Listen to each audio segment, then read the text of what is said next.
मुखेन्दुदलितेषु तमः सुनाथ निष्पन्नशालिवन शालनि जीवलोके कार्यं कियच् जलधरिर्जलभारनम्रेः।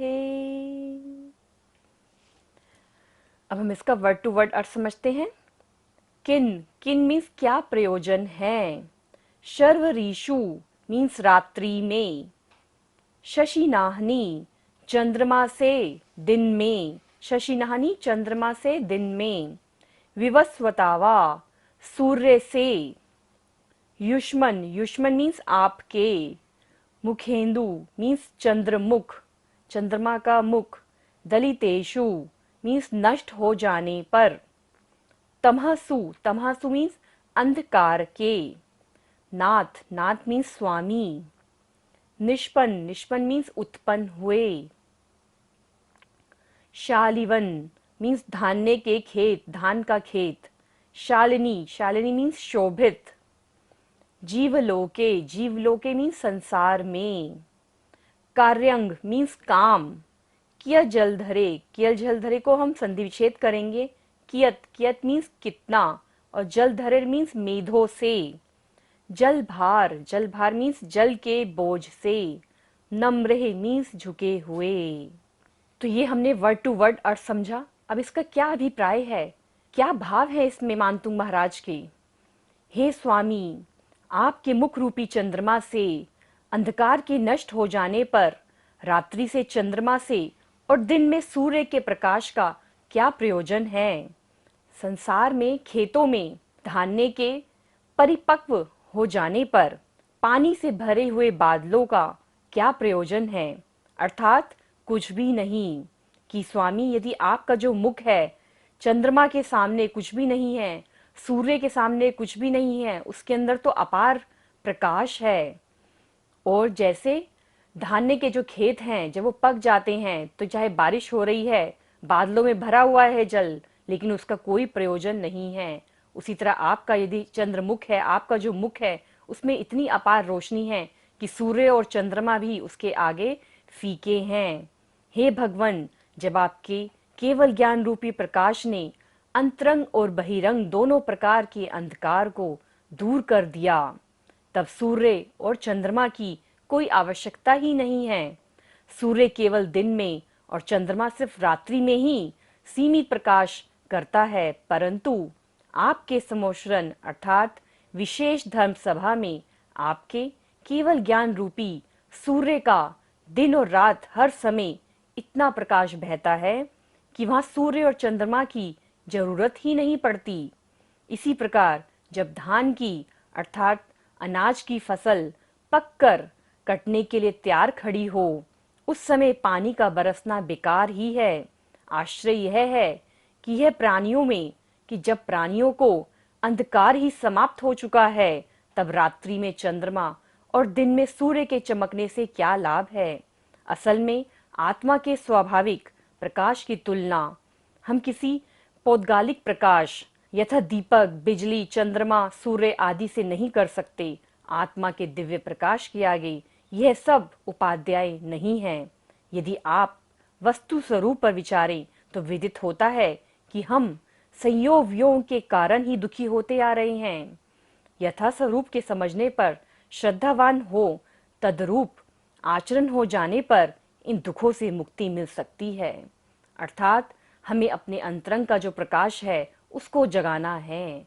इस काव्य का यही भाव है कि यदि हमने अपने अंतरंग का प्रकाश जगा लिया तो हमें नौकरी क्या, तो हमें संसार की किसी भी तरह की एनर्जी के साथ हम अपना संतुलन बना सकते हैं। हमारी जॉब में प्रमोशन भी होगा और हमें अच्छी से अच्छी क्वालिटी की जॉब भी मिलेगी, जिससे हम पूर्णतः सेटिस्फाइड होंगे अपनी लाइफ में। तो कैसे हो सकता है सब?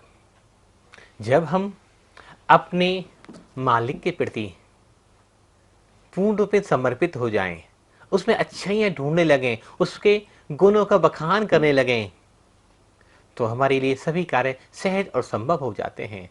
इस काव्य में आचार्य मानतुंग स्वामी अपने आराध्य की भक्ति करते हुए आत्मा के उस शुद्ध उज्जवल गुण को प्रकट कर रहे हैं जो केवल ज्ञान रूपी है। ऐसा नहीं है कि हमें सूर्य और चंद्रमा की आवश्यकता नहीं है, ऐसा नहीं है हमें प्रकाश की आवश्यकता नहीं है, लेकिन जब अंतरंग का प्रकाश उदित हो जाता है, अंतरंग में कैवल्य की ज्योति जल जाती है, तो दुनिया के सारे प्रकाश फीके पड़ने लग जाते हैं, फीके दिखाई देने लग जाते हैं। और जब मेरे अंतर में प्रकाश प्रकट हो जाता है, आत्मा में केवल की ज्योति जल जाती है, आत्मा में शुद्ध प्रकाश प्रकट होने लग जाता है, तो मैं सभी जीवों को, सभी प्राणियों को समभाव से देखना प्रारंभ कर देता हूँ। तो इस काव्य के माध्यम से मानतुंग स्वामी यही प्रेरणा दे रहे हैं कि सभी जीवों को अच्छी दृष्टि से देखा जाए, सभी को समभाव की दृष्टि से देखा जाए। जब हम ऐसा करते हैं, सभी के प्रति ऐसी भावना रखते हैं, सभी के प्रति मंगल की भावना रखते हैं, अपने आराध्य के प्रति सहज समर्पण रखते हैं, और जिस मालिक के यहाँ, जिस बॉस के यहाँ हम नौकरी आदि करना चाहते हैं, उसके प्रति भी अगर हमारे भाव अच्छे हो जाएं, तो हमें हमारा प्रमोशन दिलाने में कोई भी नहीं रोक सकता। तो ये तो ही भक्तामर काव्य की बात। और हम क्या कर सकते हैं? जो नौकरी या जॉब के लिए एस्ट्रोलॉजी में सबसे अच्छी जो बात है, उन पर हम चर्चा करते हैं। ज्योतिष के अनुसार कुंडली में 10वां भाव नौकरी के लिए माना गया है और शनि ग्रह को नौकरी देने वाला माना गया है। व्यापार की दृष्टि से देखा जाए तो बुध ग्रह को माना जाता है, लेकिन नौकरी, जॉब और प्रमोशन सिर्फ और सिर्फ सैटर्न और शनि ग्रह ही देते हैं। कुंडली में शनि की दशा को देखना, शनि किस स्थिति में है, शनि कोई पीड़ित तो नहीं हो रहा, शनि पापी ग्रहों से संबंध तो स्थापित नहीं कर रहा, या 10वें भाव का स्वामी पापी ग्रहों से पीड़ित तो नहीं है, पापी ग्रहों से युति तो नहीं बना रखी, पापी ग्रहों का संबंध तो नहीं है, 10वें घर पर किसी पापी ग्रह की दृष्टि तो नहीं पड़ रही। अगर ऐसा है तो हमें उनका सिर उपाय और निदान करा लेना चाहिए, उचित ज्योतिषीय परामर्श लेकर। अगर हम ऐसा करते हैं तो हमारे नौकरी के द्वार, सफलता के द्वार, प्रमोशन के द्वार शीघ्र और सहज ही खुल जाते हैं। क्या करना चाहिए हमें? जब भी हम घर से निकलें, जब पहली बार इंटरव्यू के देने जाएं, तो घर से मीठा मुंह करके जाना चाहिए, दही और शक्कर खा के जाना चाहिए। और क्या कर सकते हैं? हमें मांस, मदिरा, मधु, इन तीनों का सेवन कभी भी नहीं करना चाहिए अगर शनि ग्रह को स्ट्रॉन्ग करना है। तो शनि ग्रह स्ट्रॉन्ग जैसे ही होगा, शनि जैसे बलवान होगा, तो हम पाप से बच पाएंगे। हमें पाप क्रिया करने से बचना चाहिए, तभी हमारी जॉब में प्रमोशन हो सकता है। आज भौतिकता की जगह चौंध में आकर हम सारे दुर्व्यसनों को स्वीकार करने लग जाते हैं।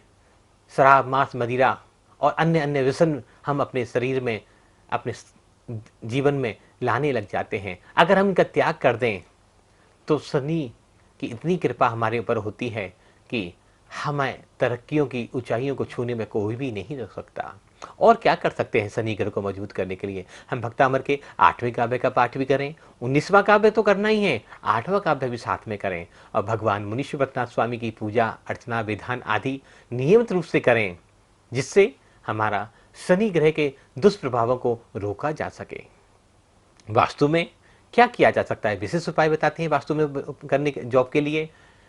आप पूर्व दिशा की दीवार पर जमीन से 7 फुट ऊपर अष्टधातु पीतल या ब्रास से बना हुआ, कॉपर से बना हुआ सूर्य का फोटो, सूर्य की आकृति का फोटो दीवार पर लगाएं पश्चिम मुख करके हुए, तो निश्चित ही आपको जॉब में प्रमोशन मिलेगा, तरक्की मिलेगी। दूसरा, नॉर्थ ईस्ट जो सबसे अच्छी दिशा मानी जाती है, ईशान कोण देवताओं की जोन जहाँ मानी जाती है, जो तरक्की की जोन मानी जाती है, उस दिशा में अपने सभी डॉक्यूमेंट्स क्या हो सकते हैं? आपकी डिग्रियाँ, आपके पेपर्स, चाहे वो कॉलेज की डिग्रियाँ हों, चाहे आपकी हायर एजुकेशन की डिग्रियाँ हों। अगर आपको जॉब नहीं मिल रही हो तो फ्रेम करके नॉर्थ ईस्ट की बॉल पर उनको लगा सकते हैं, या एक फोल्डर बनाकर ईशान नॉर्थ ईस्ट दिशा में उन सभी को वहाँ रख दें। वहाँ से पवित्र ऊर्जाओं से आपका संपर्क स्थापित होगा, पवित्र एनर्जियों से आपका संपर्क स्थापित होगा, और आपको अच्छी जॉब और प्रमोशन शीघ्रता से, सहजता से मिल जाएंगे। ऐसा ही नहीं, आपकी तरक्की के द्वार सहज ही खुल जाते हैं, लेकिन जरूरत है हमें उपायों को श्रद्धापूर्वक करने की। जब हम ज्योतिष के 10वें घर के स्वामी को सही स्थिति में ले आते हैं, उसका उपाय कर लेते हैं, शनि ग्रह को ठीक कर लेते हैं और भक्तामर के 19वें काव्य का पाठ नियमित रूप से प्रातःकाल ब्रह्म मुहूर्त की बेला में मन वचन काई की शुद्धि पूर्वक कम से कम 27 बार श्लोक, 108 बार रिद्धि जाप, 108 बार मंत्र जाप भावपूर्वक श्रद्धापूर्वक यंत्र का अभिषेक करते हुए पढ़ें तो निश्चित ही हमारे लिए एक नए द्वार खुल जाते हैं। वास्तु में नॉर्थ ईस्ट को हमें खाली रखना चाहिए। पवित्र जोन है, पूजा की जोन है, देवताओं की जोन है। इसका हल्का होना, खाली होना, पवित्र होना, साफ सुथरा होना परम आवश्यक है। ईस्ट दिशा पूरब की दिशा पर हमने सूरज की फ्रेम किया हुआ फोटो लगा सकते हैं और पश्चिम की तरफ उसका मुख होना चाहिए। ये छोटे छोटे उपाय हम करते हैं तो निश्चित ही हमारे जीवन में सफलता और तरक्की सहज मिल जाती है। एक हमारे बहुत खास मित्र के बच्चे ने 14 दिन इस काव्य का पाठ किया और ज्योतिष के उपाय किए। आज एप्पल कंपनी में वो $1 लाख का पैकेज ले रहा है 14 दिन मैसेज आप करने के बाद ही। ऐसे हजारों लोगों के जीवन में परिवर्तन इस काव्य के माध्यम से और ज्योतिष वास्तु के छोटे छोटे उपायों के माध्यम से हो चुके हैं। लेकिन जरूरत है आपकी श्रद्धा और विश्वास की। सभी से आग्रह करना चाहेंगे कि इस काव्य को मन वचन काई से श्रद्धापूर्वक पढ़ें तो निश्चित ही आपके जीवन में आनंद और प्रगति के मार्ग खुल जाएंगे। करना कुछ नहीं, आपको अपनी भक्ति, अपना समर्पण अपने आराध्य के चरणों में दिखाना है। और आप हमारे बहुत सारे कॉल्स आते हैं कि हमें हीलिंग सीखना है, भक्तामृत को जानना है, समझना है।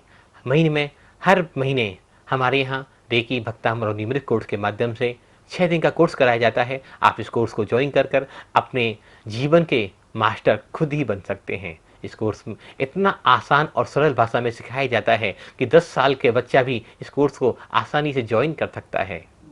रेकी जो जीवन में नव खुशियाँ, नव प्रकाश, नव आनंद पैदा करती है और भक्तामर जो इस मानव जीवन की सबसे अमूल्य औषधि है, जब दोनों को हम एक साथ यूज करते हैं, उपयोग में लाते हैं तो हमारा जीवन में खुशियाँ सहजता से प्रकट हो जाती हैं। आप भी जरूर नीचे दिए हुए नंबर पर कॉल कर व्हाट्सएप कर इसकी पूरी जानकारी ले सकते हैं।